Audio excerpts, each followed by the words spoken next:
I'm pissed at my dad because he keeps giving his carer benefits to my sisters, who visit him at the most once a week, instead of giving them to me, the one who actually cares enough to help him, so I'm leaving it to the providers to take care of him from now on.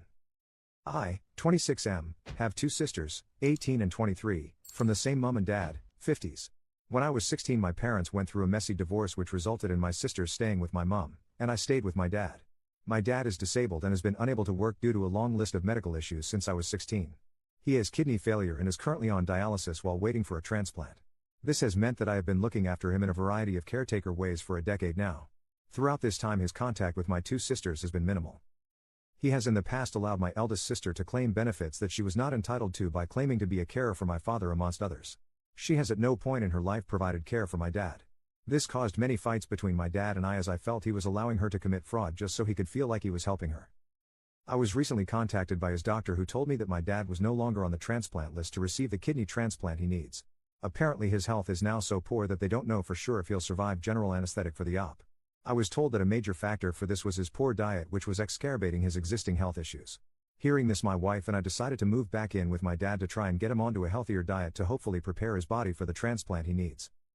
After we moved in I was going through his most recent letters when I discovered a letter informing him that my youngest sister had applied for a grant for young carers as a result of caring for him. My dad is lucky to see my sister once a month, let alone the 16 hours a week this grant requires. I confronted him and he said he was just trying to help her out in any way he could. This again led to a massive fight as currently me and my wife are the only family members supporting him. My sisters do nothing for him. They are both adults and yet neither has lifted a single finger once to help him. And yet, here he is again essentially committing fraud to help them out. We can't help but feel taken for granted and simply unappreciated. We do everything we possibly can for him, sacrifice our time, energy and money to ensure he has a more comfortable life, but time and again he chooses to focus his energy on helping my sisters cheat their way to funds and benefits they don't deserve. He's never once asked them to help him, so the burden of responsibility for his care rests entirely on our shoulders, despite the fact that of the three siblings I am the only one not currently receiving any benefit related to his care. We are now at the point where we are considering pulling all our support, financial and physical, and leaving his care entirely to the two women who are actually benefiting from providing it. Am I a jerk for withdrawing support from my father? Update, 4 years later. I remember this post as my dad's birthday recently passed and thought I might as well give an update, even though no one asked. In January 2023, my father passed away from complete kidney failure. It wasn't a surprise to me, his health had been in decline, and a transplant wasn't going to happen. The rest of the family, though, were shocked.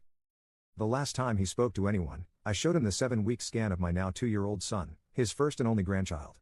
We'd rushed to get the earliest scan we could, knowing he didn't have much time. My son looked like a seahorse tadpole.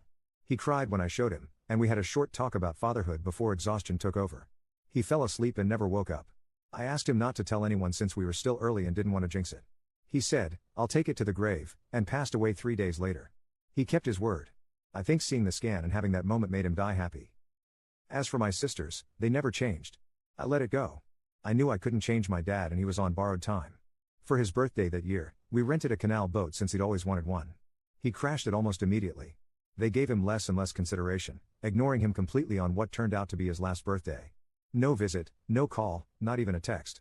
He was devastated and reduced contact with them, though he never stopped helping them financially. When they found out he was dying, they rushed to his side and stayed until he passed.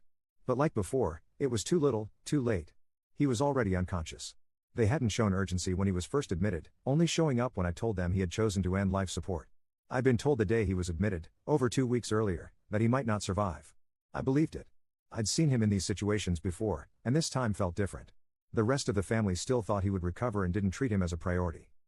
Eventually, my dad asked me if he was dying. Everyone else had been giving him false hope, mostly for themselves, so I had to tell him, "Yes, you're going to die soon." That was not an easy conversation. He passed surrounded by family who barely gave him their time when he was alive. My sisters definitely regret how they treated him, but it's too late. We were civil at the funeral but haven't spoken since. I scattered my share of his ashes at the end of the canal he never got to see. My sisters turned theirs into jewelry. I miss him every day, especially as his grandson looks so much like him. It's a shame things never got resolved with his daughters while he was alive, but I think he died a happy man, and that's enough for me.